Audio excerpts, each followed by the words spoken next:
Ənuşiravan şahın vəziri Buzər Cümhir bir neçə səbəbə görə şahın qəzəbinə düçar oldu. Şah onu qaranlıq evdə həbs etmələrini əmr etdi. Onun zindanda olduğu vaxtdan bir neçə müddət keçdi. Şah sarayın böyüklərindən bir neçə nəfəri Buzər Cümhurinin halını öyrənmək üçün zindana göndərdi. Zindana getdiklərində onu şad və halının yaxşı olduğunu gördülər. Ona dedilər, Buzər, sən bu çətin vəziyyətdə necə şad ola bilirsən?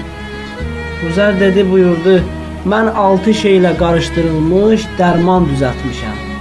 Onlardan istifadə edirəm və halım yaxşı olur.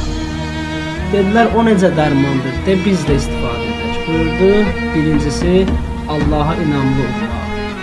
İkincisi, təqdir olunan hər şeyə çatacaqsın.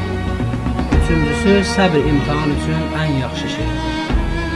Dördüncüsü, səbr etməsəm nə edəcəm? Beşincisi, işi məndən də çətin olanlara baxmaq lazımdır. Altıncısı, bu saatdan o saatla qədər xilas və asayiş var. Elçilər gedib bunları Ənuşiravana çatdırdılar, şah onu azad etmələrini əmr etdi və həmişə ona xüsusi ehtiram və diqqət yetirdi.